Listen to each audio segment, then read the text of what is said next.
Assalamualaikum warahmatullahi wabarakatuh. Hari ini kita topiknya tentang apa ya, Ita? Tentang kelainan penis, skrotum, dan testis, Dok. Panis ya? Oke. Agak telat kemarin ya, karena saya sudah kirim, ternyata belum masuk kayaknya ya. Jadi Iya, akhirnya saya kirim ulang habisnya maghrib ya. Jadi mungkin iya, kalian Dok. nggak sempat baca ya. Iya, Oke. Langsung ke pertanyaan aja. iya. Untuk ini, Dok, kelainan penis ada satu pertanyaan, tapi dari saya juga ada, Dok, nanti.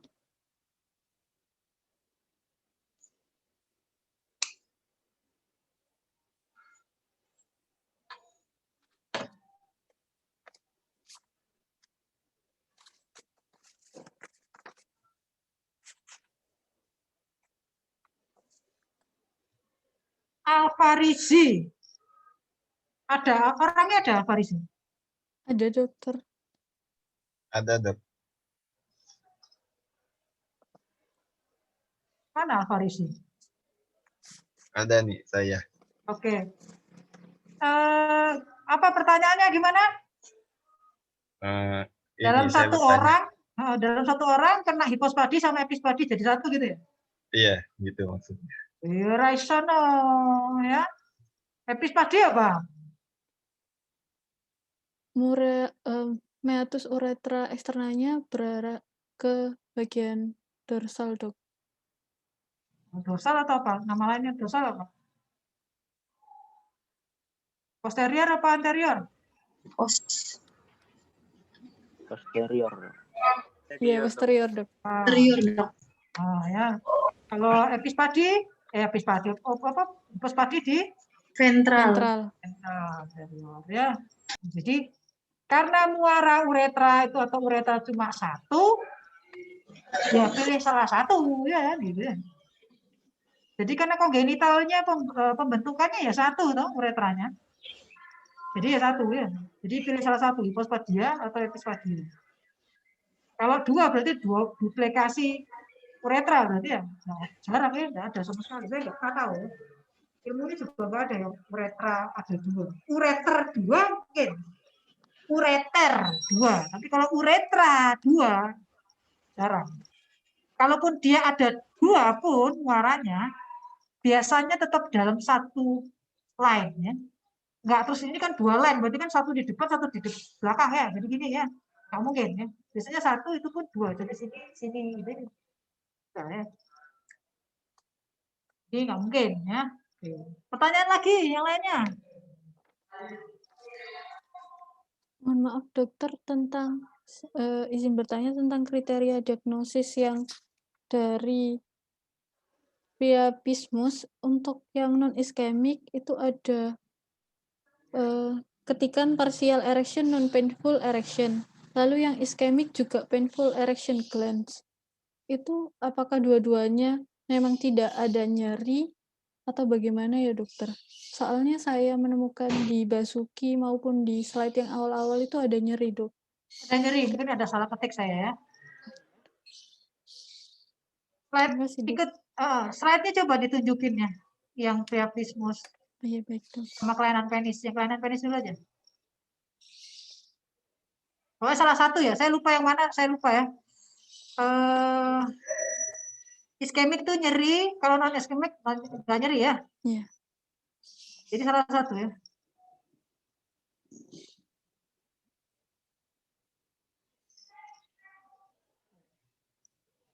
Ya, ini kan non painful. Nah, non painful erection, iskemik pasti painful ya. Ini positif ya. Man ereksinya yang di glans enggak gitu loh maksudnya. Painful erection, tapi yang di glansnya enggak. Dia ada koma ini harusnya di sini. Jadi, painful erection, tetapi yang di glans tidak ereksi. Karena ereksi itu kan hanya di korporanya ya. Bukan di glansnya ya. Kalau glans itu kan bagian dari spongiosa ya. Jadi nggak ikut keras. Kalaupun keras hanya ketahan sama massa ereksi yang di bawahnya, korpora bawahnya. Tapi intinya sebenarnya dia yang di glans itu nggak mengeras sekali ya. karena dia bukan jaringan korpora ya. Jadi ini harusnya koma ya, painful erection, koma, glance-nya negatif ya. Oke, Baik, dokter. Terima kasih, dok. coba lihat yang Dari dari mulai Dok. awal. Nah, Iya, dari Dok. awal. Saya soalnya ini penyakit sudah lama, terus habis itu jarang-jarang, habis itu saya pusing sama kuliah yang kalian besok ya. Yang untuk besok itu tolong dibaca di Basuki. Untuk yang hipogonadisme yang kronik ya, untuk andropause, sama baca disfungsi ereksi ya, fungsi ereksi normal dan disfungsi ereksi dan gangguan ejakulasi. Di situ ada semua. Saya basicnya dari situ, tetapi yang saya nanti tampilkan di slide hanya gambar-gambar saja. Yang lain-lainnya tetap baca di Basuki ya, yang lebih ya. Slide hipospadia. Jarang, tapi walaupun jarang, tapi kita di klinik itu lumayan ya. Saya selama 5 tahun ini ketemu pasien hipospadia setiap tahun ada ya. Setiap tahun ada, setahun mungkin 2 sampai 3 ya. Ada ya. Jadi nggak terus jarang-jarang banget gitu ya. Jadi pasti ada ya. Baik itu hipospadia dengan korde maupun hipospadia tanpa korde. Slide. Pasti kelainan dari pertumbuhan dari sejak janin ya. Jadi sejak di kandungan terjadi gangguan pertumbuhan dan perkembangan organ genitalianya ya. Slide. Slide.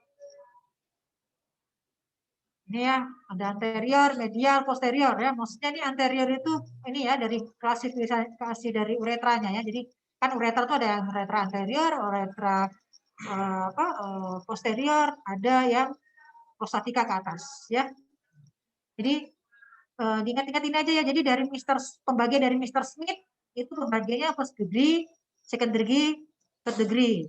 Mr. Schaefer gini, Mr. Avelan ini, Brownie ini, Bucket ini, dan Hadidi. Yang kita pakai sekarang lebih banyak ke antara 3 ini ya.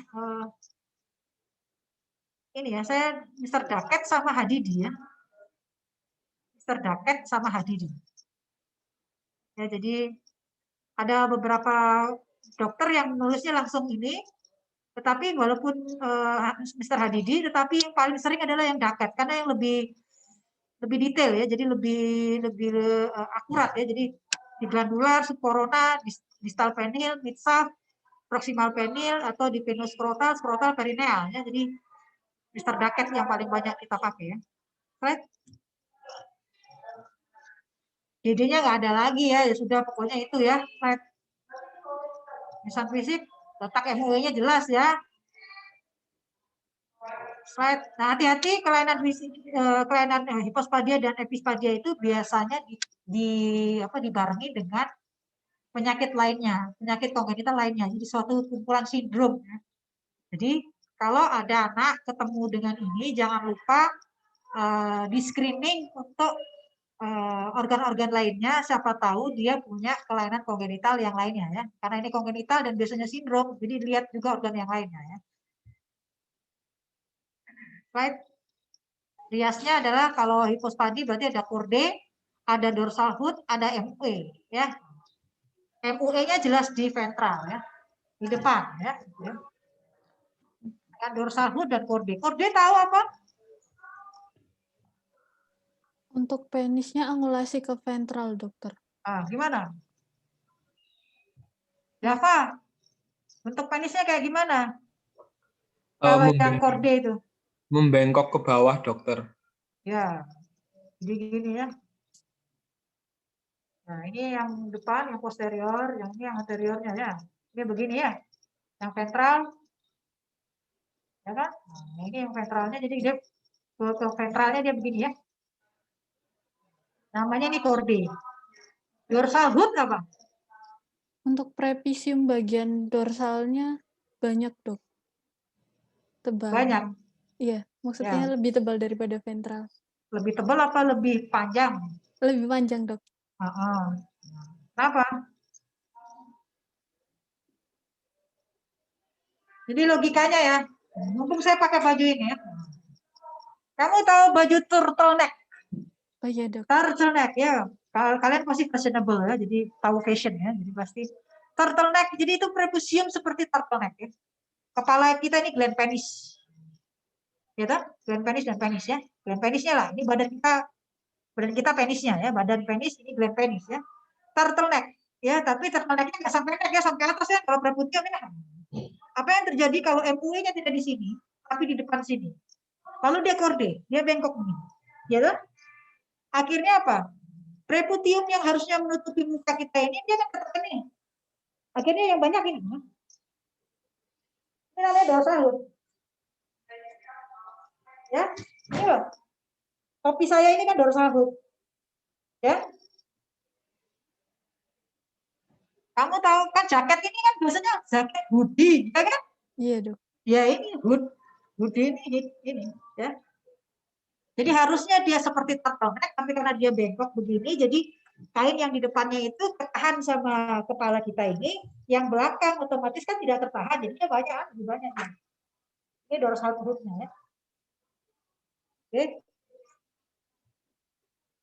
Terus MUE-nya jelas di ventral. Hati-hati MUE-nya berarti kan ikutnya nggak di sini, tapi di sini atau di sini, gitu. Biasanya di sini di tempatnya lekukannya itu. Jadi otomatis kalau ini dirilis, jadi lebih jauh lagi ya. Slide.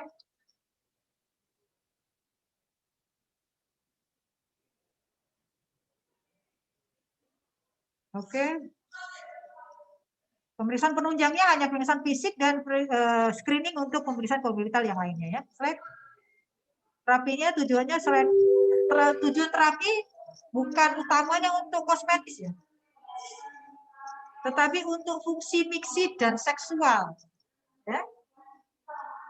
Jadi ada fungsi kosmetik, tetapi yang paling utama adalah untuk fungsi seksual dan miksinya yang benar ya. Kalau miksinya sih nggak masalah ya, pasti bisa keluar kencingnya ya. Kencingnya masih bisa keluar. Yang problem adalah fungsi seksual, karena apa? Penis ini kan selain kencing dia mengeluarkan apa lagi? Sperma, Dok. Ya, ejakulat. Iya, ejakulat. Ya, ejakulat itu mengandung sperma ya. Oke. Nah, kalau dia abnormal bentuknya, angulasi ya. Jadi kalau bentuknya nggak masalah, tapi kalau dia alirannya kan nggak normal ya. Harusnya kan dia lurus begini, jadi keluarnya ke depan. Nah kalau begini berarti keluarnya kemana? Ke sini ya. Nah, jadi fungsi seksualnya nggak ketemu ya kan? Tuhan ciptakan penis ke depan karena pada saat penetrasi keluarnya juga ke depan ya kan? Kan vaginanya di depan. Nah kalau dia begini, masuknya gimana? Begini Pak, tidak maksimal kan maksudnya pun. Kalaupun dia bisa masuk, aliran ejakulatnya kemana? Tidak ke depan, tapi ke dinding, keluar berarti kan? Otomatis fungsi seksualnya itu tidak terjadi ya kan? Tidak bisa diharap sesuai dengan harapan karena fungsi seksual itu aktivitas itu kan fungsinya apa sih? Untuk konsepsi, ya kan? Untuk pembuahan. Nah kalau begini otomatis kan dia tidak bisa terjadi pembuahan karena dia keluar, tidak masuk ke serviks, ya kan? Dia hanya di dinding vagina, keluar lagi ya. Jadi konsekuensinya infertility ya. Tahapan koreksinya pasti dari yang bengkok diluruskan dulu. Setelah diluruskan kan muaranya di sini ya. Baru memindahkan muara ini ke atas. Ya, jadi neo uretra atau uretroplasty. Nah, kalau sudah ke atas biasanya sekalian untuk membuat glanduloplasty. Jadi gland penisnya dibuat baru karena yang tadinya nggak ada glandsnya, nggak ada muara, jadinya ada muara uretra di situ, otomatis jadi mengecil ya biasanya. Jadi glanduloplasty membuat glandsnya, tapi intinya glandsnya tetap dipertahankan. Ya, tapi mungkin dengan konsekuensi jadi lebih kecil dari biasanya karena volumenya berkurang karena sebagian dipakai untuk kaliber uretra ya. Right? Kalau ini komplikasinya hanya dari penyakitnya aja, dengan penyakit yang lain-lainnya sama komplikasi operasi karena ini jaringan yang kita operasi adalah jaringan uretra yang mana nanti juga akan dialiri oleh urin, yang mana sifat urin itu adalah sifatnya kimiawi racun ya, destruktif. Jadi luka operasinya biasanya penyembuhannya agak sulit gitu ya. Itu sebabnya pada operasi uretroplasti ini dilakukan diversi urin ya, supaya area operasi, bekas operasi kita dan jaringan yang kita bentuk baru itu tidak terpapar oleh urin ya. Slide. Epispadia hampir sama, slide. Epidemiologinya lebih jarang lagi sejak saya malah 15 tahun ya. 15 tahun saya baru ketemu epispadi baru mungkin 3 pasien. Ya, dan itu semua di Sutomo. Ya. Waktu saya di Sutomo. Jadi baru ketemu 3 pasien di Sutomo. Nah, Sutomo kan pusat rujukan Indonesia Timur seluruhnya ya. Jadi baru dapat 3 ya. Sangat jarang lagi ya. Dan kebetulan yang saya lihat di Sutomo pun bentuknya adalah slide. Ya ini yang epispadia kayak gini jarang banget ya. Saya nggak pernah lihat epispadia yang kayak model begini nih ya. Slide. Slide. Slide. Slide. Nah, jadi biasanya bentuknya kompleks kayak gini. Yang saya lihat pasti kayak gini. Jadi extraviabuli dengan epispadia kompleks ya. Jadi uretranya di depan, sak buli-bulinya buka kabeh ya. Jadi plate-nya nggak nutup ya. Antara uretral plate sama yang di kandung kencingnya nggak nutup. Jadi saya paling banyak yang ini. Jadi yang A saya pernah lihat, yang paling banyak yang C ini ya, CD ini. Jadi yang berat begini ya. Jadi sudah muaranya di depan, bladder neck-nya juga buka, kandung kencingnya buka semua ya. Slide.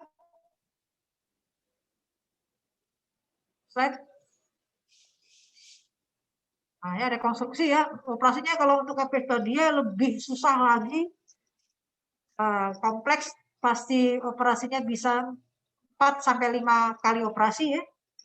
Mungkin tahap awal pasti adalah tutup buli-buli dulu. Kalau memang extraviabuli epispadia kompleks, jadi tutup buli-bulinya dulu, baru bikin bladder neck, habis itu baru operasi berikutnya uretranya dipindah ke ventral ya. Tapi kalau bisa dikerjakan sekaligus. Jadi selain itu biasanya juga karena epispadia kompleks itu pelvisnya buka, kadang-kadang juga harus nutup juga pelvisnya lagi. Jadi banyak bertahap dan beberapa dokter terlibat ya, jadi termasuk dokter ortopedi, dokter bedah anak, karena kalau yang tipenya yang DE tadi bukan hanya buli-bulinya yang buka, kadang-kadang masih ada palokel, masih ada jaringan usus yang ikut buka ya. Right? Yang ini grafismus, right? Lanjut. Oke, ini juga jarang. Grafismus ini sangat jarang untuk yang non iskemik. Yang yang iskemik itu paling banyak ya. Karena model orang zaman sekarang berkembang ya. Pola hidup dan pola lifestyle-nya juga berbeda. Slide.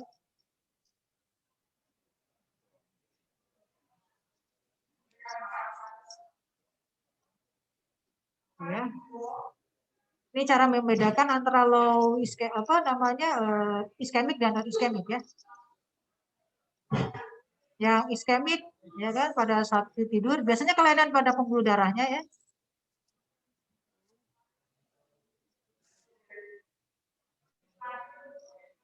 Jadi ini kita DD-nya pakai ini ya. Iskemik sama non iskemik DD-nya pakai ini ya. Pakai BGA ya. Blood gas analysis. Jadi darah yang di cavernosa kita aspirasi, lalu kita cek blood gas analisisnya ya. Jadi nanti akan kelihatan dengan kadar-kadar ini tadi kita bisa menduga ini yang iskemik atau yang non iskemik ya.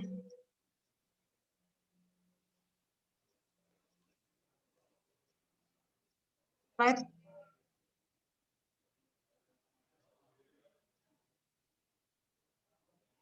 Ini biasanya obat-obatan yang menyebabkan ya. Ini obat-obatan yang menyebabkan apa namanya iskemik priapismus. Jadi obat-obatan yang bisa karena obat-obatan ini biasanya obat-obat apa ini? Alfavrin, Tagandin, apa ini? Obat-obat disfungsi ereksi ya. Ya. Jadi kalau kebanyakan malah jadinya priapismus ya. Ereksinya nggak turun-turun ya, terus terjadi ya. Niatnya supaya ereksi, tapi kalau dosisnya tidak tepat, dia akan jadinya priapismus. Ya, buah si malakama ya. Set. Oke, ini kelainan yang lainnya, metabolik dan kelainan darah ya. Set. Nah, kalau traumanya ya, berarti karena gangguan pembuluh darah ya. Set. Ini ya, yang non iskemik patofisiologinya. Oke, slide. Terus kemudian ini yang iskemik. Slide. Kriteria diagnosisnya yang tadi ya, ini ada komanya sedikit, tulisan penunjangnya pasti untuk mendede tadi ya, darah lengkap, untuk membandingkan ini ada infeksi atau tidak, kemudian kadar oksigenasinya ya kan, lalu hapusan darah tepi, dan darah lengkap ini itu juga melihat kelainan darah ya, karena beberapa kelainan darah menyebabkan priapismus, etiologi priapismus ya.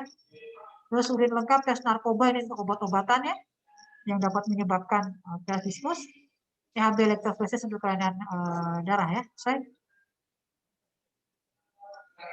Oke ya, ini untuk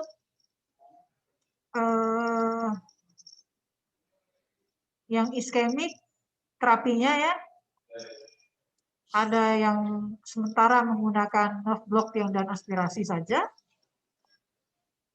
Ya kan, kemudian bisa kita injeksikan phenylephrine ini tadi. Untuk sementara saja 1 kali saja. Selebihnya kalau tidak membaik, tidak rilis priapismusnya, ya langsung ke urologi ya.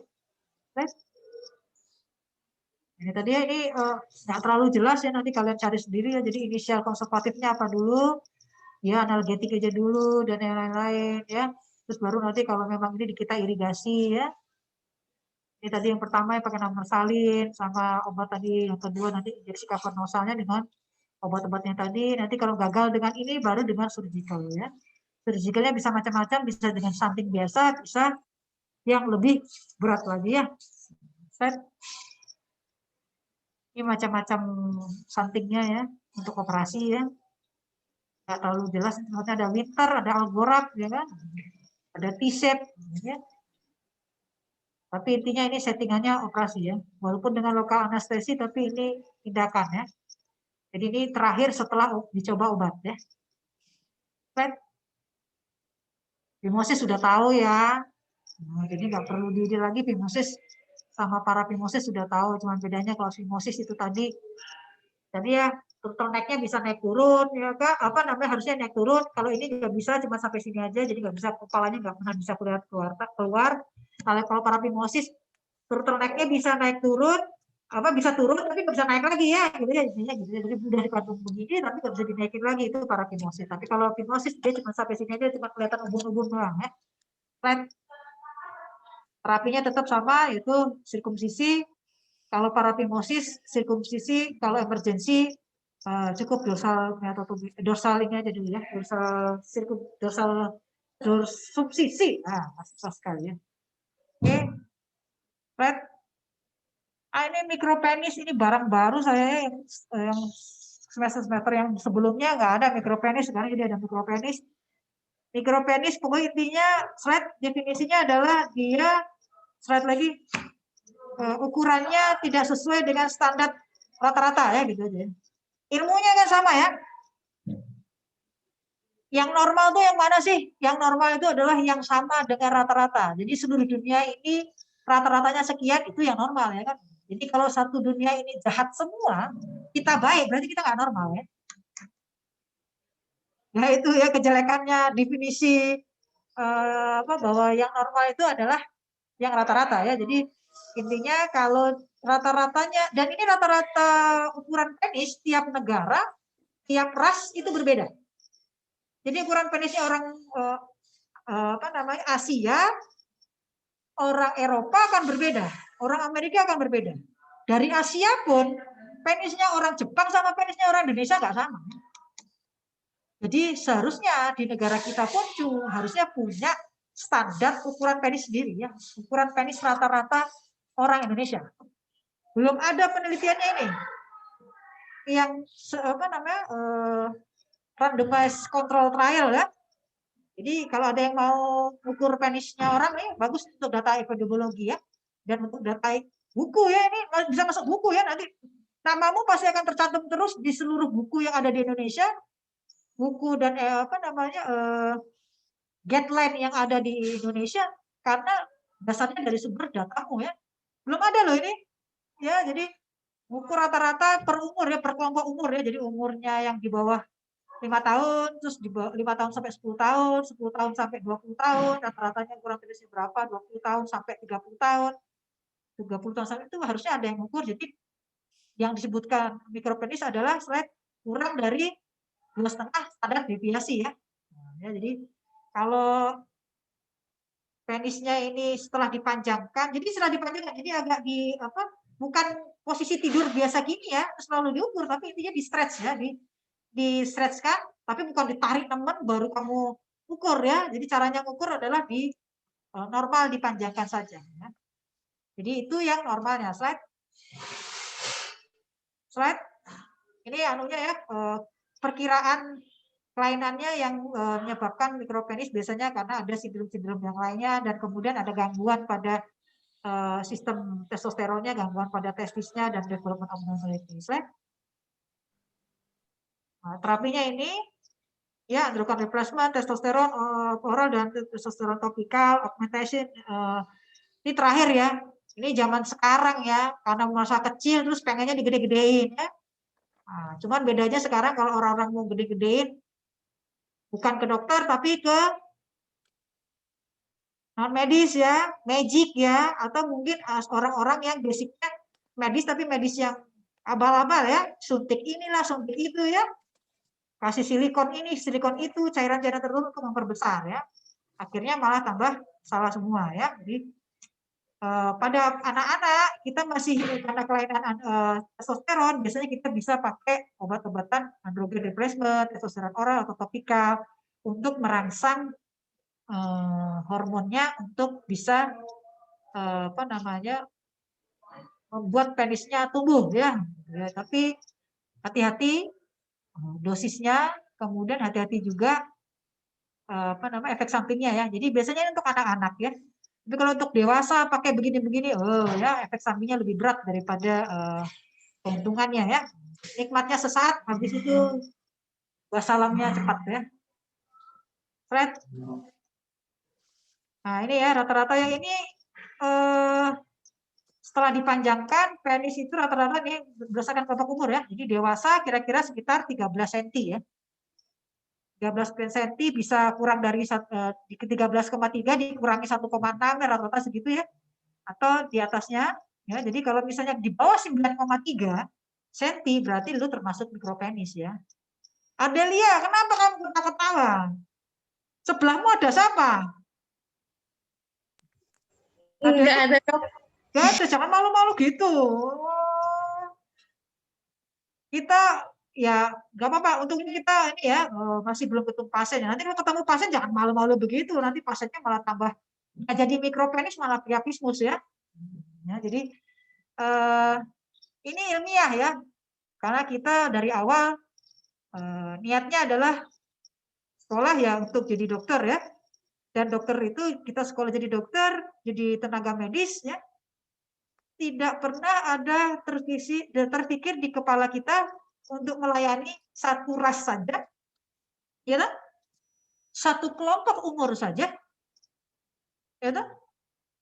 Satu gender saja, enggak ya?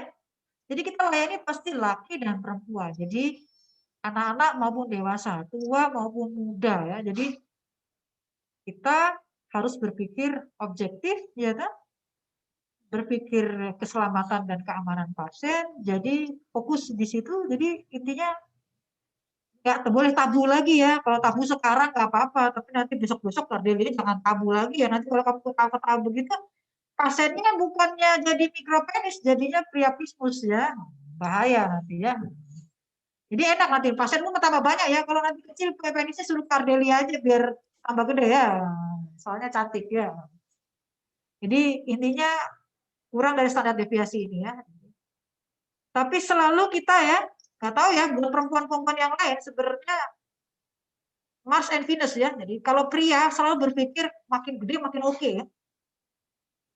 Padahal kita yang perempuan kadang-kadang ada sebagian memang yang merasa bahwa makin gede makin oke ya.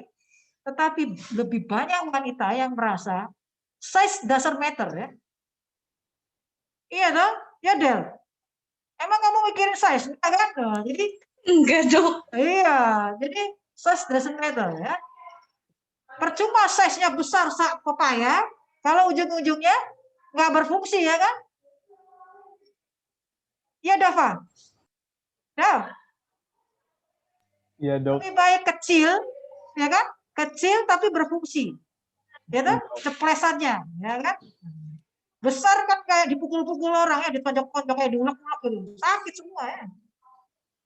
Jadi yang bagus itu adalah yang pas ya gitu. Itu sebabnya rezeki jodoh maut yang atur yang di atas ya. Jodoh pun sudah diatur. Yang mana tutup sama sumbatnya itu sudah pas ya.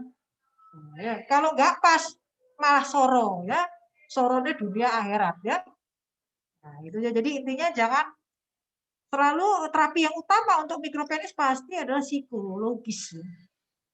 Membangun kepercayaan, membangun stigma yang baik ya intinya ya.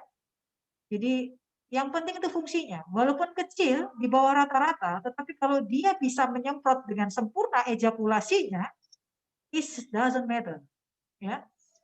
Baru kita kerjakan apabila too small sehingga pancarannya, ejakulatnya sangat terhambat dan infertil, ya kan? Jadi biasanya rata-rata ini hanya rekreasional, terapinya hanya rekreasi ya. Terapinya hanya untuk memuaskan batin saja ya, batinnya diri sendiri ya.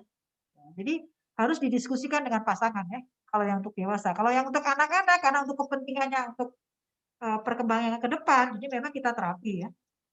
Tapi terapinya pun harus hati-hati karena efek sampingnya juga harus hati-hati ya. Slide. Oke, ini ya bersama ya. Oke ya. Ini Dava ya, ini kecil sekali nih lihat. Ya, kalau kayak gini baru di terapi ya.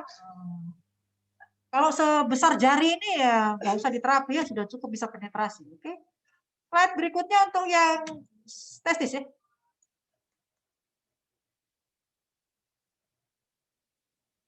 Ada pertanyaan ini yang untuk testis dan skrotum?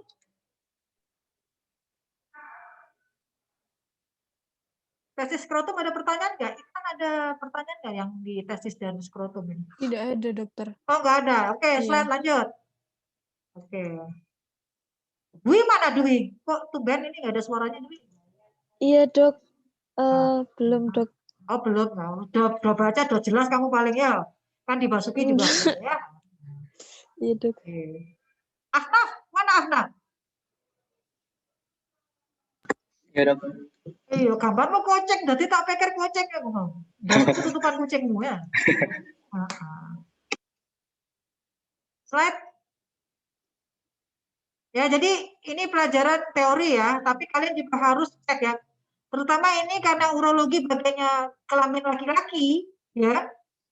Kan nanti kalau kelamin perempuan punya obgyn ya. Ya, jadi ini selama saya sama saya yang ngajar, berarti kan kelaminnya laki. Wahai engkau mahasiswaku yang laki-laki, ya, kau sudah dapat teorinya ini. Lalu kalian harus periksa punya sendiri ya. Oke? Untuk tahu benar apa tidak kalian mendapatkan penyakit ini atau tidak ya. Selain belajar anatominya, Karena di manekin akan berbeda dengan anto aslinya. Jadi lu cek sendiri punyamu atau punya temanmu.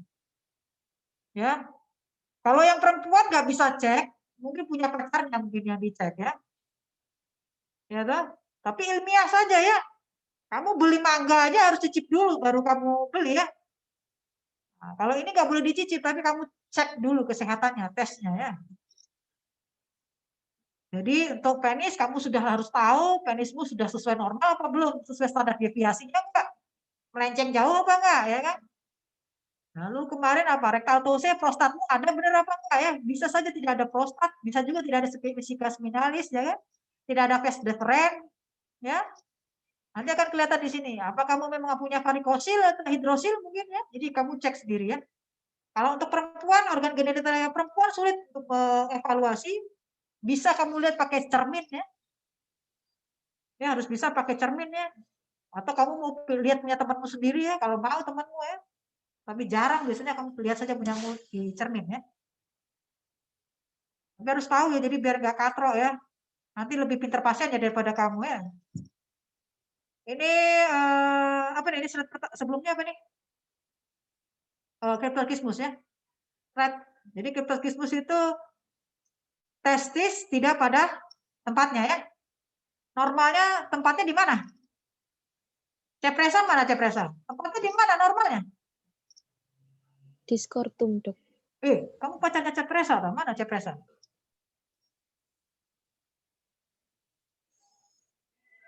Mana cepresa? Sinyal susah. Apalagi beli ini, gapit ini. Cepresa mana?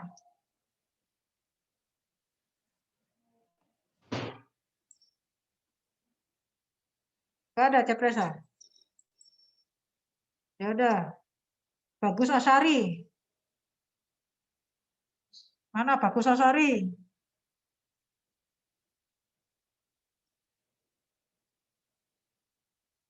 Ada Bagus Asari. Abdurrahman Bagus Asari. Iya, Dok. Nah, normalnya di mana? Testis itu.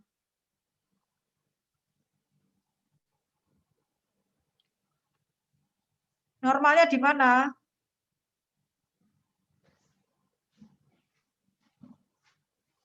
Di skrotum. Iya, di skrotum kanan dan kiri. Jadi kalau tidak di skrotum berarti dia ada sesuatu ya. Ada sesuatu, Dok. Kalau tidak ada bisa dia apa namanya? Salah jalan atau bisa jadi tidak terbentuk ya testisnya ya. Jadi harus kita cari tahu. Kalau tidak terbentuk nggak apa-apa ya. Nggak ada konsekuensi operasi dan yang lain-lain ya. Cuman konsekuensinya adalah mungkin infertility ya gitu aja ya. Jadi kita harus evaluasi fungsi spermanya, fungsi seksualnya, kemudian fungsi apa namanya fertilitasnya pada saat nanti. Tapi kalau ternyata ini salah jalan, salah tempat, ada konsekuensi yang harus kita kerjakan ya. Jadi untuk mengembalikan ke posisi aslinya ya. Kalau si testis itu berada dalam jalurnya tidak pada skrotum tapi masih dalam jalurnya asli dari embriologinya namanya cryptorchizmus ya. Tapi kalau dia tidak di luar jalur normal pembentukannya, penurunannya, berarti dia namanya Ektopik. apa, Dava? Apa? Apa, Dwi? Ektopik, Dok. Ektopik. Jadi nama UDT itu adenosensus testis. Ada dua macam, yang sesuai jalur cryptorchizmus, yang di luar jalur berarti ektopik. Ya, jadi ektopik ini tadi ya bisa kemana-mana ya. Nah, bisa di inguinal, di femoral ya. Kok inguinal, femoral atau di ini ya, di atasnya penis ya. Ya di abdomen, abdominal yang di usus, dekat usus ya, bukan abdomen yang di dekatnya jalur pembuluh darahnya ya. Jadi dia terunya itu di sepanjang jalur penurunannya itu sepanjang daerah ureter dan vena spermatica ya. Right? Oke. Etiologinya bisa kelainan hormonal pada saat bayi dari kandungan, Ambil bayi juga bisa, terus mekanikal bisa ya. Mekanikal apa? Mekanikal, contohnya mekanikal apa? Trauma mungkin, Dok. Kenapa? Trauma mungkin, Dok. Iya betul, trauma. Karena pasien saya yang kemarin ditendang sapi. Ya, skrotum ditendang sapi, testisnya lari ke inguinal, deket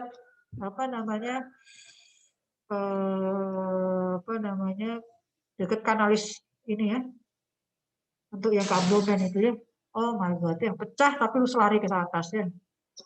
Jadi saking besarnya traumanya sampai pindah ke sana ya. Right?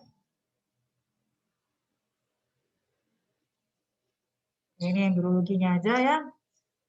Belajar lagi embriologi ya penting ya. Embriologi penting karena untuk tahu sumbernya, logikanya ya. Oh, ginjal tuh gini. Jadi kalau ininya kelainannya di sini, berarti nanti oh duplikasi ureter. Oh, jadi gagal fusi. Oh, terus ini nanti uretranya begini. Oh, ini jadi hipospadia. Oh, jadi ini. Oh, testisnya jadi turun Kak. Dari atas terus turun ke mana ya. Ini kan kelihatan ya, bahwa testis itu gonad, dari gonad dulu aslinya.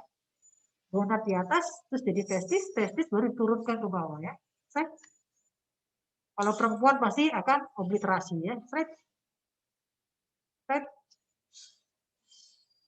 Ini ke bawah lagi, ini ke batu susah, terapinya. Oke. Nah, ini ya. Bisa satu sisi, bisa dua sisi ya, hati-hati ya. Oke, jadi bedakan antara UDT dengan retraktil nanti ya. Set. Ya, jadi pemirsa penunjangnya pasti palpasi dulu fisik, terus yang ininya baru di USG atau CT scan atau MRI ya. Tapi yang lebih baik adalah yang MRI ya. Karena CT scan itu ya memang kalau tidak ada MRI kita terpaksa CT scan. Ya. Tapi harus diingat CT scan itu kan ada radiasinya ya. Kalau MRI kan nggak ada radiasinya. Sedangkan testis itu sensitif terhadap radiasi ya. Jadi kalau kena paparan terlalu besar itu testis bisa gosong ya. Tapi dia udah gosong duluan kalau ya di abdomennya. Jadi tambah CT scan tambah gosong ya. Jadi infertility-nya tambah banyak ya orangnya. Karena takutnya ada ke testisnya ini. Penurunan testis itu karena dipengaruhi juga hormon-hormon tertentu ya. Jadi apabila ada gangguan hormon juga bisa menyebabkan UDT. Jadi kelainan kongenital tertentu juga ada. Jadi makanya dibantu dengan pemeriksaan penunjang tadi ya. Melihat sensitivitas terhadap hormonalnya bagaimana. Ya. Diagnostik itu laparoskopik itu terapi, tapi juga bisa dibuat sebagai diagnostik. Jadi kalau nggak kelihatan dari CT, nggak kelihatan dari MRI, nggak jelas ya, sulit diidentifikasi karena yang baca ini tetap menungso ya. USG ini sing meriksa yang menungso, CT MRI itu sing meriksa mesin sing gawe menungso, sing maca menungso ya, itu salah kabeh. Jadi makanya langsung dilihat langsung dengan cara operasi yang minimal invasif ya laparoskopik. Nanti kalau memang ketemu testisnya baru kita turunkan ke bawah. Terapinya bisa dibantu dengan hormonal. Ini biasanya tidak standar ya, tapi biasanya kita beberapa dokter anak memberikan terapi hormonal dulu baru dikerjakan operasi. Tapi kalau dari kita di urologi pilihan terapi hormonal tidak dipakai, ya kita kerjakan langsung eksplorasi. Kita evaluasi, observasi dulu. Observasi sampai 3 bulan atau beberapa bulan dia bisa turun sendiri apa tidak. Kalau memang dengan perkembangan usianya bayi ini harapannya pertumbuhan hormonalnya membaik, dia akan turun. Tapi kalau tidak turun juga langsung operasi. Jadi terapi hormonal juga membahayakan. Ya. Right? Nah ini apabila tidak kita kembalikan ke posisi aslinya, akan bisa terjadi neoplasma dan infertility. Kenapa? Apa Dava?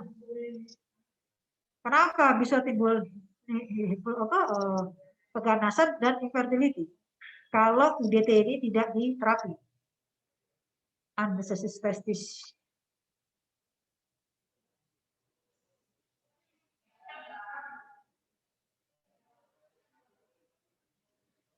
Ini sama kayak kemarin saya ini ya, cerita ya. Kemarin sudah saya cerita loh ini. Apa Dava?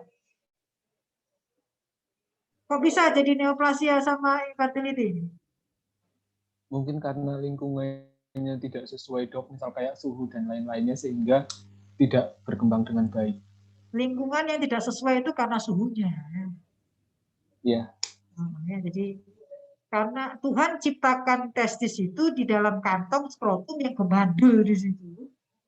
Fungsinya supaya adem, bro. Ya, biar nggak jauh-jauh dari batang tubuhmu ya, badanmu. Karena di badan ini, di abdomen ini suhunya lebih tinggi. Ya, suhunya lebih tinggi, otomatis takutnya matang ya. Betonmu itu bisa matang ya. Jadi, kalau matang, pabriknya kokut ya. Jadi trauma termal ya.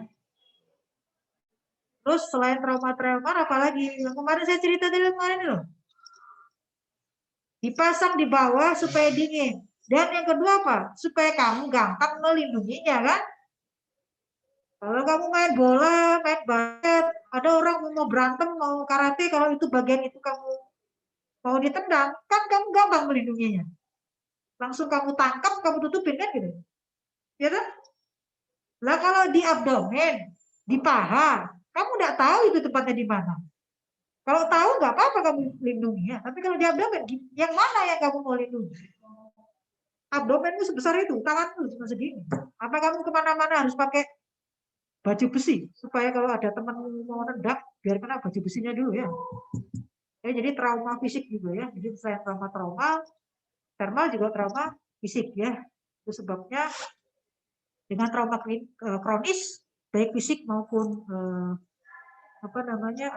suhu termal bisa terjadi neoplasia ya. Ini spermatosil, ini biasanya dia yang aktif seksual ya. Bisa idiopatik, bisa karena obstruksi dari aflonya ya, jadi ada infeksi, bekasnya infeksi ya, infeksi di orkitis, epididymis sampai ke vas deferens, infeksi akibatnya stenosis ya, fibrotik di situ, akhirnya flow-nya nggak lancar, akhirnya jadi ngantom spermatokel ya. Idiopatik tiba-tiba timbul jadi spermatokel juga bisa. Kalau hidrokel isinya air, kalau spermatokel berarti isinya sperma ya. Nah, dan ini biasanya nggak nyeri ya, sama kayak hidrokel juga sama-sama nggak nyeri ya. Kalau hidrokel kan bisa, jadi harus dibedakan antara hidrokel dan spermatokel. Hidrokel yang mana yang hampir sama dengan spermatokel, biasanya yang unikuli ya.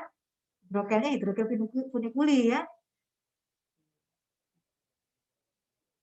Ini ada mesensos, kista-kista di daerah situ ya, mesoteliasis. Ini biasanya kalau kelainan-kelainan kongenital ya, kelainan yang dari ini ya, genetik dan ini ya. Ya, slide. Misal penunjangnya ya USG dan pemeriksaan histopatologi pada saat operasi. Ya, bukan berarti itu spermatoselnya kamu FNAB ya. Ingat ya kayak kemarin saya testis ya toh. Segala sesuatu yang di skrotum hanya boleh USG. PA-nya tidak boleh. PA-nya pasti harus operasi untuk ngambil jaringannya ya, di PA-nya ya. Jadi tidak boleh FNAB ya, atau open biopsi. Kecuali penis ya, kalau skrotum nggak boleh. Oke, slide. Ya, pasti kalau spermatosil ya, eksisi spermatosil baru di PA ya. Slide. Hidrosil, bisa anak-anak bisa dari dewasa, anak-anak bisa dari kandungan, karena ductusnya tidak tertutup, sedangkan kalau dewasa bisa idiopatik, bisa dapatannya karena kelainan limfe ya, biasanya gangguan sistem limfatik. Next slide. Ya, jadi ada hidrokel testis, unikuli dan komunikan ya. Biasanya kalau komunikan sejak bayi ya. Unikuli testis ini biasanya bisa dapatannya. Slide. Nah, kayak gini ya. Jadi ini kalau yang kayak gini hernia ya. Nah, ya ini kayak gini hernia inguinalis.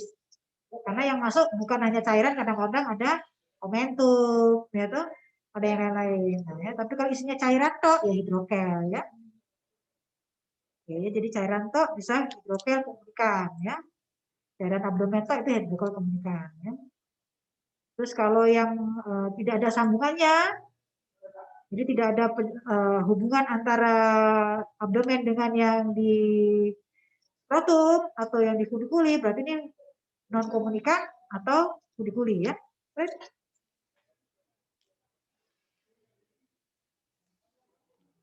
Jadi harus juga ya, untuk hidrokel testis itu hati-hati ya. Kalau hidrokel fonikuli dan hidrokel yang komunikan bisa teraba ya, teraba testisnya masih teraba. Tapi untuk hidrokel testis kadang-kadang tidak bisa teraba testisnya ya, karena hidrokelnya meliputi si testis ya, jadi testisnya di dalamnya hidrokelnya. Penunjangnya pasti USG untuk melihat hubungannya itu tadi dan posisi di mana testisnya. Jadi testisnya di luar hidrokelnya atau di dalamnya hidrokelnya. Ya. Terus melihat juga viabilitas dari testisnya ya. Jadi kadang-kadang saking gedenya tuh hidrokel, neken testisnya jadinya lebih kecil, atrofi, jadi atau gangguan fungsi ya. Dan untuk mendiagnosis DD yang lain. Terapi ya ini ya. Dia kalau kecil aja observasi aja dulu nggak apa-apa, ya nggak usah operasi. Ngapain ngobrol hidrokel cuma sedikit kecil doang kan? Kayak efusi pleura lah ya, efusi pleura minimal ngapain kamu operasi kan? Ya, sama juga ini hidrokel kalau kecil banget ngapain kamu operasi? Boleh ngolo ya. Kalau besar memang sudah layak dioperasi baru kita layak dioperasi ya. Jadi indikasi tindakan operasinya ada kalau besar dan kosmetik ya. Kosmetik itu saking gedenya banget ya. Kalau kosmetisnya bukan kosmetis untuk mempercantik skrotum, bukan ya, intinya karena saking gede banget, dia nggak pede karena nggak bisa pakai celana ya, celana sempak aja nggak bisa, celana boxer aja nggak bisa, ya terpaksa kita ke dalam operasi ya. Baik, varikosil ya ini semakin lama semakin banyak kalau kita aktivitas semakin banyak ya, karena yang dapatan yang paling banyak. Baik. Ini patofisiologinya, jadi plexus sponginiformisnya dilatasi karena gangguan aliran balik ya, karena venanya spermatika internalnya terjadi gangguan dan terlalu tinggi ya. Nah, ini ya, yang kiri ya, yang kiri tuh dia insersinya di arteri vena relanis ya, sedangkan yang kanan itu di mana nih? Vena cava ya, di abdominalis ya. Jadi dia lebih pendek ya dibandingkan yang ini yang sebelah kiri. Jadi otomatis lebih sering yang sebelah kiri. Lebih banyak yang kiri. Biasanya kalau terjadi pun yang kanan biasanya kanan kiri. Kiri juga terjadi, kanan juga terjadi. Tapi paling sering adalah kiri doang. Nah kalau kanan kiri terjadi harus hati-hti ya. Takutnya ada sesuatu di abdomen. Jadi kalau varikokel kanan kiri, curiga tumor ginjal, curiga tumor paraorta ya, tumor kaput pankreas, usus duodenum, kelainan di duodenum, itu bisa hidrokel varikokel kanan kiri karena masanya menekan pas di daerah ini. Ya. Jadi kalau kanan kiri curigalah selalu ada kelainan di abdomennya juga. Tapi kalau normalnya biasanya yang paling umum ada yang spastis sisi sebelah kiri karena dia insersinya terlalu tegak ya, terlalu panjang, terlalu tinggi ya. Dengan yang kanan dia bisa lebih pendek ya, bisa kadang-kadang di iliaka interna ini bisa, tapi bisa juga di vena cava ini.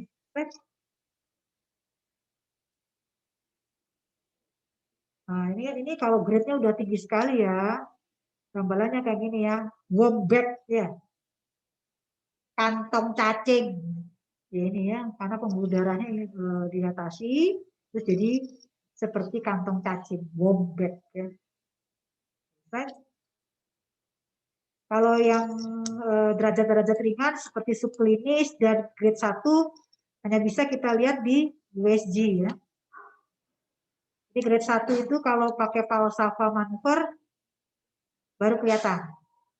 Grade 2 tanpa Valsalva manuver sudah kelihatan. Gitu. Grade 3 Desketo wobek itu tadi ya.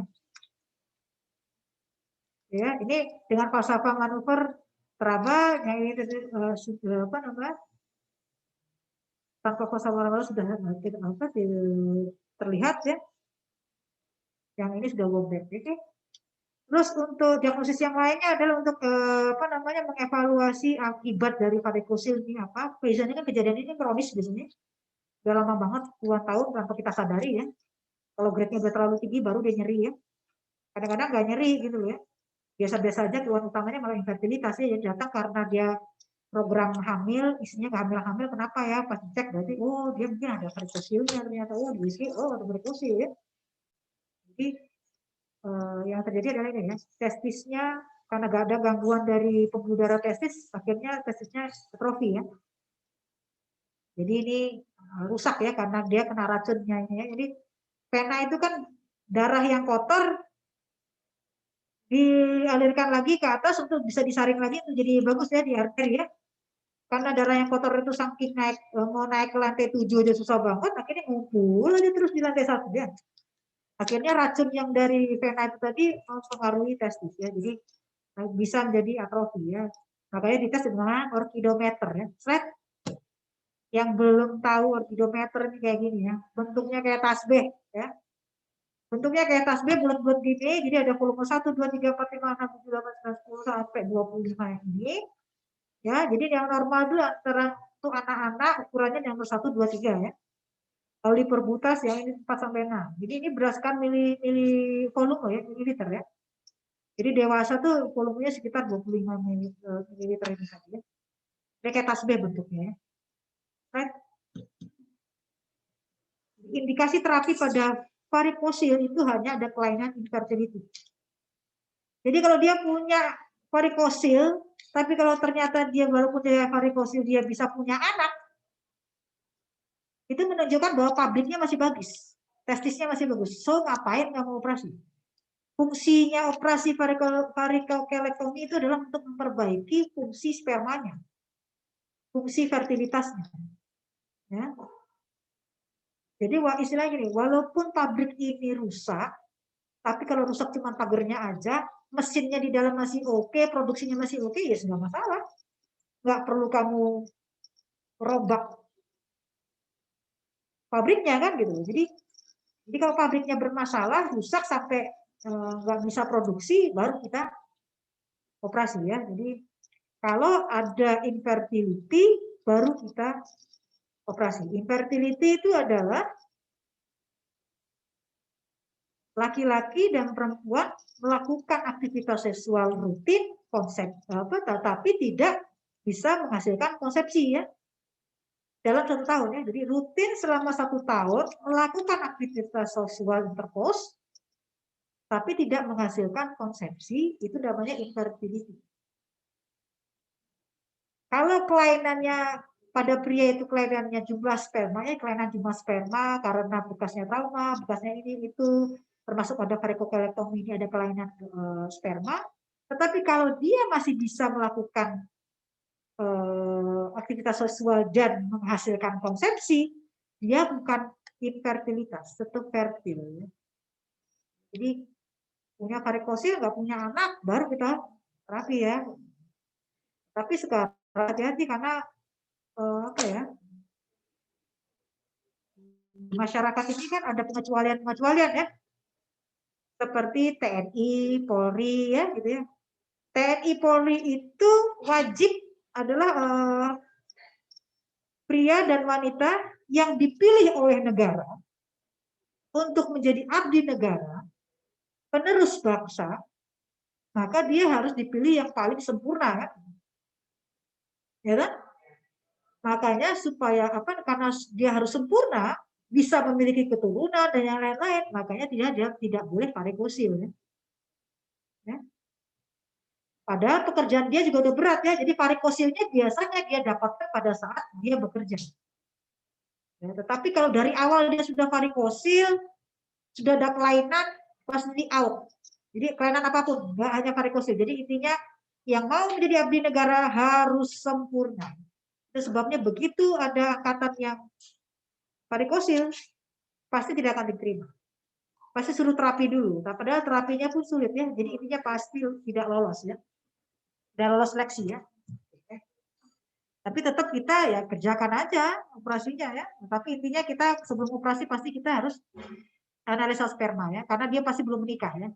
Kecuali kalau sudah menikah, infertil baru kita lakukan tindakan operasi. Tapi kalau belum nikah bisa kita lihat ukuran testisnya sudah normal atau tidak, lalu kemudian tes analisa sperma, lihat spermanya, morfologi dan yang lainnya sempurna apa tidak ya. Kalau memang ada gangguan baru kita operasi ya. Right? Kalau testis sama kayak kemarin ya. Kan sudah ya. Jadi terpolutinnya funiculus spermaticus ya. Udah tahu kan yang kayak slide? Ya, soalnya yang perlu diingat itu tadi ya, golden periodnya 4 sampai 6 jam itu di buku apa ya saya lupa. Buku pediatrik, nggak salah, ya Handbook of Pediatric Urology punyanya Baskin dan Hogan. Kalau yang 8 jam itu punyanya Sirorki ya. Sirorki, tapi kita biasanya golden periodnya 8 jam aja ya, kita pakai yang 8 jam. Tapi kalau di buku-buku biasanya 4 sampai 6 jam. Jadi intinya secepat mungkin dari onset pertama ya. Bukan 6 jam itu setelah datang ke UGD, bukan. Jadi 6 jam atau 8 jam sejak dia nyeri ya. Pertama kalinya nyeri. Jadi dia begitu dia nyeri jam berapa itu ditanya jamnya. Jadi dihitung dari itu. Jadi untuk menentukan viabilitas. Jadi semakin lama semakin viabilitasnya akan menurun ya.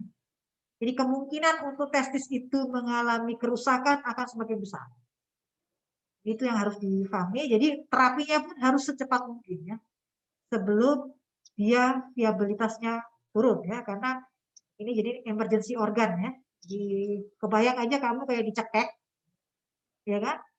Jadi kan sama kan, lehermu dicekek, kamu tahannya cuma berapa lama kan gitu ya. Jadi tahannya cuma sampai 8 jam, 6 jam sampai 8 jam. Jadi kalau nyekeknya kelamaan, ya mati ya kan? Itu aja ya, sama ya, gitu ya. Slide. Jadi bisa, tadi bayi juga bisa, karena ini kelainan menggantung, jadi bisa bayi dalam kandungan juga bisa, baru lahir juga bisa, anak-anak muda juga bisa, tua juga bisa ya. Kapanpun bisa, tapi memang paling banyak karena anak-anak dan bayi, karena itu kelainan congenital ya.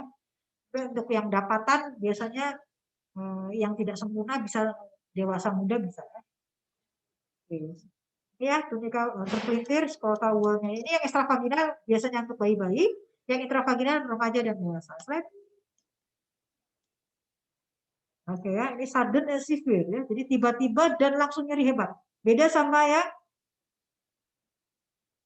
infection ya. Oke, kadang-kadang ada nausea vomitingnya, karena nausea vomiting otomatis karena apa sih?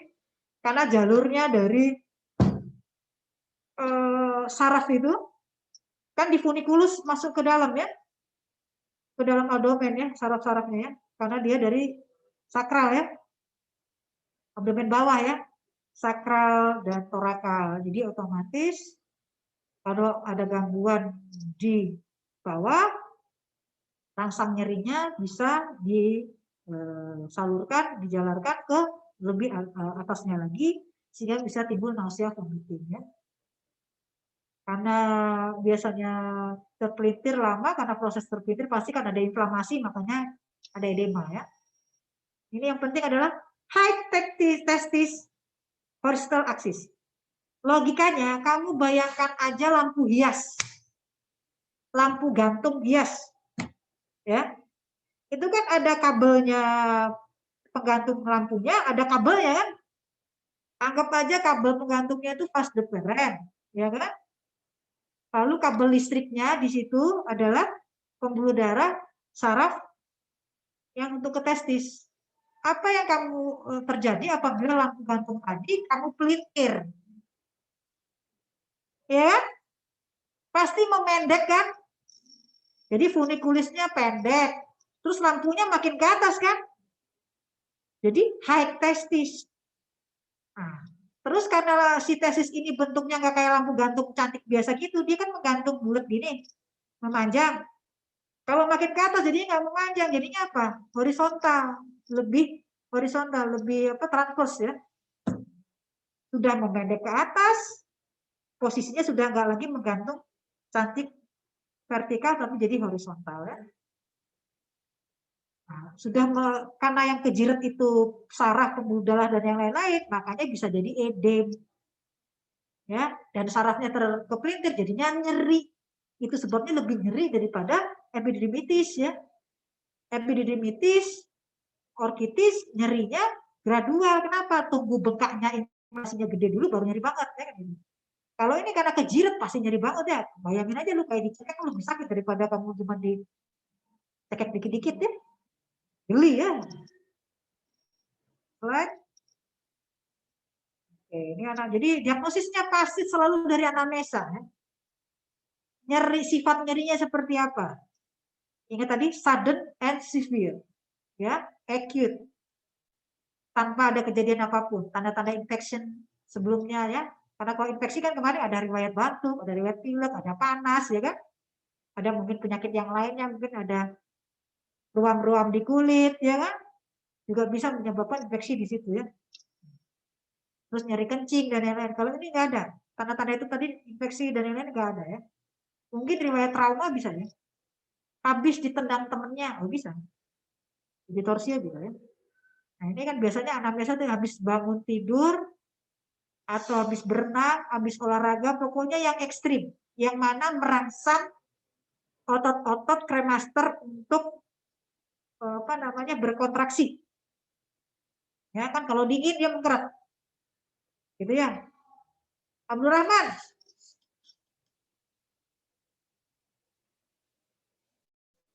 Abdul Rahman, kamu kalau kena dingin, mandi air dingin mengkerut nggak? Mengkerut, Dok. Hah? Mengkerut. Mengkerut ya. Jadi itu refleksnya kremaster ya. Jadi dia naik ya, mengkerut kulitnya dan dia agak naik dikit. Ya, nah, pada orang-orang tertentu refleks itu ke banter ya, karena jaringan penggantungnya nggak sempurna. Akhirnya itu gampang terjadi torsio ya. Kepelintir, oke.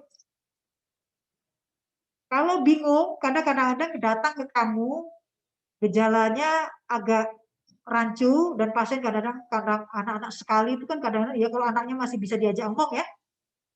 Kalau anak-anak di bawah 3 tahun, 4 tahun kamu ajak omong kan nggak bisa ya. Sudah apa nyerinya mulai kapan nak? Nggak bingung kan ya. Kalau ragu-ragu, ya ini tadi ya, pemeriksaan penunjang ya, untuk menyingkirkan adakah tanda-tanda infeksi sebelumnya atau saat ini ada infeksi apa tidak, ya, dan urinalisa. Tapi kadang-kadang ini pun bisa rancu juga ya. Kadang-kadang anak-anak juga nggak bisa dikasih tahu berapa jam berapa dari kemarin apa sudah berapa hari kan gitu. Dan ingat torsiotesis yang lama, more than 24 hour, kadang-kadang more than 8 hour, itu kadang-kadang inflamasinya hebat. Inflamasi hebat, akhirnya tanda-tanda infeksi yang keluar. Leukositnya naik, leukosit urinnya juga jadi naik, ya kan? Semua bisa naik. Jadi kamu bingung, ini infeksi apa torsio? Bingung, yang kamu kerjakan selanjutnya adalah pasti USG Doppler ya.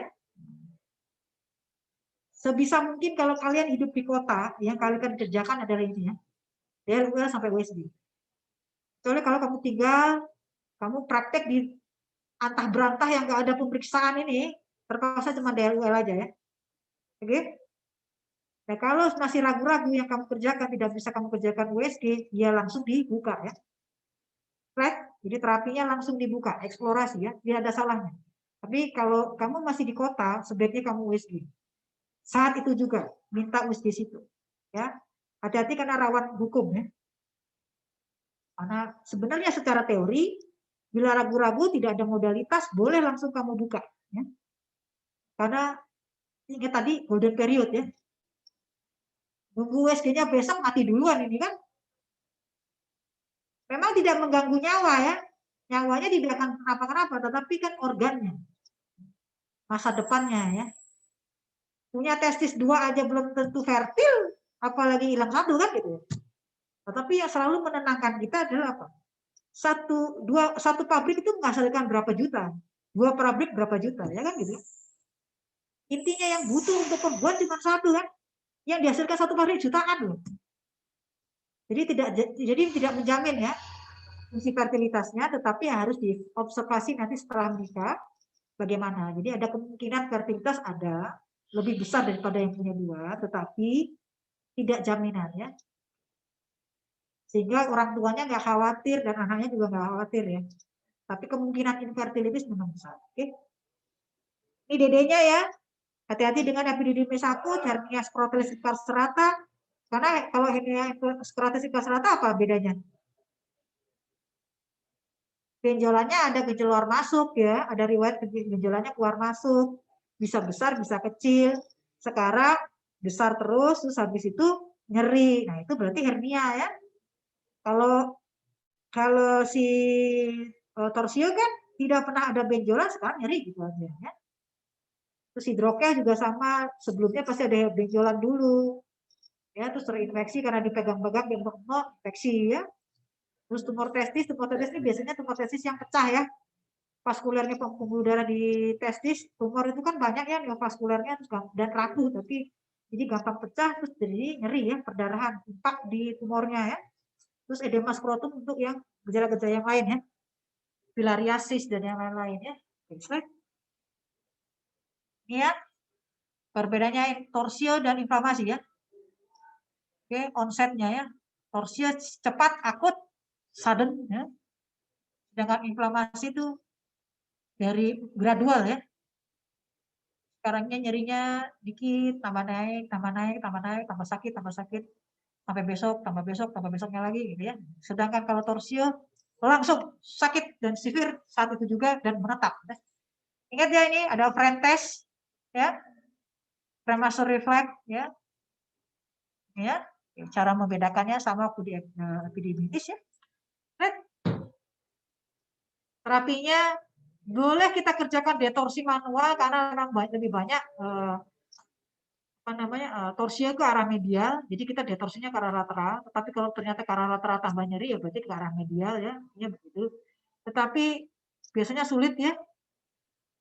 Dan selalu diingat kalau detorsi tetap dengan anestesi lokal ya. Terus habis dilakukan detorsi bukan berarti selesai suruh pulang, enggak, tapi tetap harus kamar dan harus dikerjakan operasi berikutnya karena tersiur berulang itu bisa terjadi ya. Oke. Jadi sebaiknya langsung lakukan operasi untuk reposisi ya. Setelah dilihat operasi eksplorasi untuk melihat bisa direposisi apa tidak, lihat dulu viabilitas testisnya. Kalau setelah direposisi viabilitasnya baik, ya diorkidopeksi. Ya, diikat supaya nggak melintir lagi ya. Tapi kalau viabilitasnya ternyata dievaluasi buruk, ya sudah, orkidektomi ya. Oke, orkidektomi dan orkidopeksi kontralateralnya. Jadi walaupun kontralateralnya normal, sebaiknya kita kerjakan juga orkidopeksi yang sebelahnya, karena supaya tidak buka operasi lagi, karena tinggal satu otomatis, yang satunya jangan sampai ikut kepelintir juga di kemudian hari. Jadi yang satunya kita ikat langsung. Karena kalau yang satunya tidak kita ikat, berarti nanti kalau torsio lagi, mati dua-duanya ya. Nggak punya testis. Nggak punya testis kan berarti jadi apa, Afnaf? Pria nggak punya testis. Apa yang terjadi? Infertil. Ya jelas infertil. Kamu tahu film China? Apa dok? Film Cina. Yang mana? Yang Shaolin, raja-rajanya zaman dulu. Ada yang namanya Kasim ya. Tahu Kasim? Di kerajaan ada Kasim. Oh iya. Ya, ada Kasimnya. Itu semua Kasim dikebiri, nggak punya testis. Ya, apa yang terjadi selain infertil dia apa? Melambai ya. Ya kan? Makanya di film-film China, Kasimnya kan pasti melambai. Karena nggak punya testis, nggak punya testosteron dia. Testosteronnya cuma dikit dari adrenal doang ya. Dia melambai. Hormon lakinya hilang ya. Makanya kulitnya lebih mulus ya. Nggak punya jenggot, nggak punya ini itu ya. Karena testosteronnya udah hilang karena orkido dikebiri ya. Kasim zaman dulu tuh dikebiri karena untuk royalitas ya. Supaya dia nggak lahir, punya anak, nggak kawin ya. Kan kalau dikebiri otomatis libidonya juga turun kan. Jadi pikirannya fokus untuk negara. Fokus untuk rajanya ya. Jadi sengaja dikebiri semua. Paham ya? Ini melenceng dikit ya, tapi itu sejarahnya begitu. Kenapa Kasim dulu itu dikebiri? Supaya royalitasnya tinggi. Dan supaya kalau dia punya anak, punya istri, nanti mikirin anak istrinya dong, bukan mikirin negara. Ya. Right? Nah, ini komplikasinya ya, jadi harus dikerjakan operasi explore, baik itu di reposisi, lalu kemudian kalau non-viable harus dioperasi untuk orkidektomi. Jaringan mati harus diambil di orkidektomi. Kenapa? Karena bisa jaringan mati yang ditinggal lama jadi infeksi, lalu bisa menyebabkan respon autoimun injury pada kondisi kontralateralnya. Dia akan menimbulkan racun autoimun, infeksi imunoglobulin dan yang lain-lain yang menyebabkan testis kontralateral menjadi rusak ya. Right? Udah? Dari saya itu ada pertanyaan lain ya?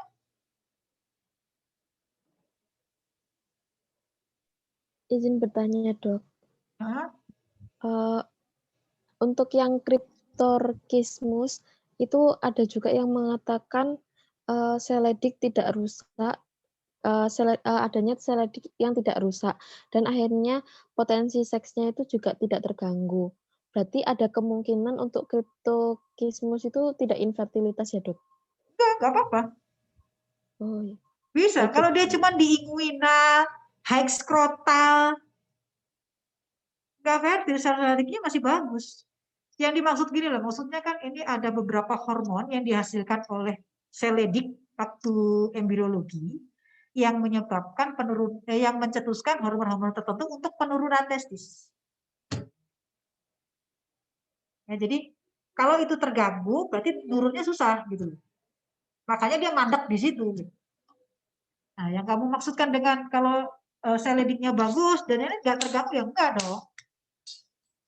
Selama dia masih bagus semua nggak masalah, tapi lama-lama dengan trauma tadi itu, trauma suhu, termal, dan trauma fisis, ya bisa rusak. Bukan hanya seledik, sel-sel yang lainnya, penyangga yang lainnya juga bisa rusak ya. Sertolinya bisa rusak karena apa? Organnya sendiri kan kena trauma ya. Kena trauma kan nggak mungkin cuma satu sel aja, kan pasti semua sel dari mulai depan sampai ke dalam kan. Pencet-pencet kan, otomatis jadi rusak semua. Kronis biasanya lama-lama. Infertilnya kronis ya. Jadi kalau yang di abdomen pasti rusak nih. Tapi kalau yang di inguinal, hexcrotal mungkin nggak rusak. Ya, nggak rusak. Asal itu tadi tahu kalau testisnya di situ ya jangan tendang-tendang. Soalnya anak laki-laki itu kalau mainan nggak pernah kita tahu ya. Kan tendang-tendang aja kemana-mana ya. Kadang-kadang malah sengaja juga target daerah situ ya. Supaya lawannya kalah ya. Nah, jadi dan tendang itu nggak mungkin cuma fokus di telurnya aja ya. Gak, kan bayangin deh. Skrotumnya anak-anak ya. Kalau mainan ya kan. Skrotumnya anak-anak itu kan kecil ya. Cuma sekian. Lah yang dibuat tendang itu apa? Bisa kaki. Bisa dipukul pakai bantal, bisa pakai apa namanya kayu segala macamnya. Yang mana luas penampangnya lebih besar. Jadi yang pasti yang kena bukan hanya skrotum aja tuh.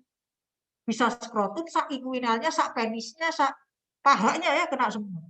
Nah kalau itu ternyata UDT-nya di hexcrotal, UDT-nya di inguinal, lah doa tetap aja kena trauma ya. Nah, kalau kena trauma ya otomatis gangguan pada organ ya, baik itu sel-sel tuli maupun sel etik dan sel-sel lainnya. Ya, selnya sak skrotum itu tadi ya, sak testisnya itu tadi. Itu ya Wid. Masih bingung? Enggak, Dok. Sampun paham. Terima kasih, Dok. Ada pertanyaan lagi, Wid? Tadi izin mengulang ya, Dok. Yang hormonal itu tadi digunakannya seringnya sama spesialis anak ya, Dok? Yang hormonal untuk UDT ya? Ya, Iya. banyaknya yang dipakai untuk spesialis anak ya. Kita jarang sekali pakai itu. Karena kalau kita biasanya guideline-nya juga kita observasi sampai umur 3 bulan, 4 bulan. Dulu kita observasi 1 tahun. Sampai usia anak 1 tahun baru kita kerjakan operasi. Jadi selama 1 tahun itu biasanya Dokter Ana kasih obat hormonal untuk merangsang turunnya. Tetapi guideline yang terbaru ini 3 bulan sudah bisa kita kerjakan. Karena harapannya semakin lama pasien itu mendapatkan trauma fisik maupun termal, akan semakin jelek viabilitas dari prestisnya. Jadi sesegera mungkin kita harus turunkan ke tempat aslinya, kan gitu ya. Jadi dalam waktu sekarang loh, kamu bayi punya anak umur 1 sampai 3 bulan sudah kawan suntik obat kan kasihan ya. Nah, jadi biasanya kita langsung kerjakan tindakan. Jadi dokter anak aja yang biasanya mengerjakan itu karena dulu nunggu 1 tahun ya. Tapi kalau sekarang sudah jarang ya. Efek sampingnya lebih besar ya. Dan jaminan untuk keberhasilannya kan rendah ya. Kesuan tadi efek obat ya kan, sebenarnya langsung dong operasi dan dibalik no ya. Itu aja sih kalau saya. Baik, terima kasih dok. Ada pertanyaan lain yang lainnya? Pizza ada pertanyaan?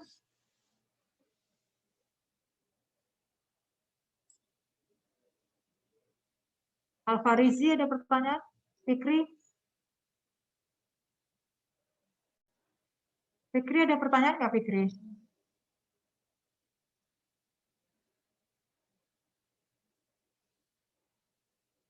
Wahyu? Ada pertanyaan yang lainnya? Intan ada pertanyaan kan? Sudah dokter, itu tadi. Iya, terus mana Cepresa? Cepreza, ini ternyata di rumahnya lampu mati dok. Lalu visinya iya. Iya. Siapa pacarnya Cepresa? Nanti kuliahnya jangan lupa kasih tahu dia ya. Kasihan sekali dia ya. Oke. Katanya pacarnya Dwi ini ya. Tidak dok, bukan.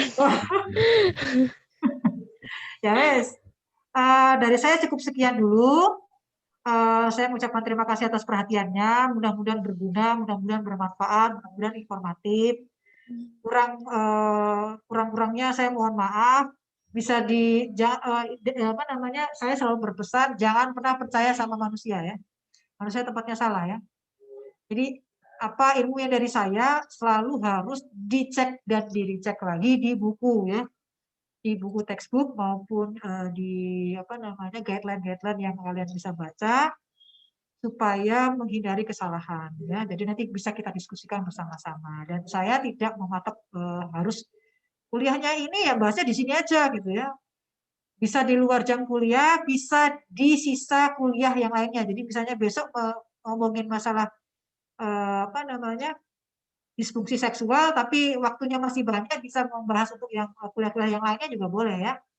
Nah, jadi dibahas pada saat besok aja ya. Jadi besok agak berat. Saya mungkin agak terlambat untuk ngirimnya nanti mungkin agak nanti malam tapi dari saya sebaiknya baca dulu di Basuki Bambang Purnama itu di babnya disfungsi seksual sama di babnya hipogonadisme low ya. Untuk yang low onset ya. Itu aja ya. Sekian aja dari saya. Terima kasih. Wassalamualaikum warahmatullahi wabarakatuh. Waalaikumsalam. Waalaikumsalam warahmatullahi wabarakatuh. Terima kasih dokter. Jangan lupa jaga kesehatan ya. Dokter. Iya Jaga dokter. kesehatan. Ya, Dok.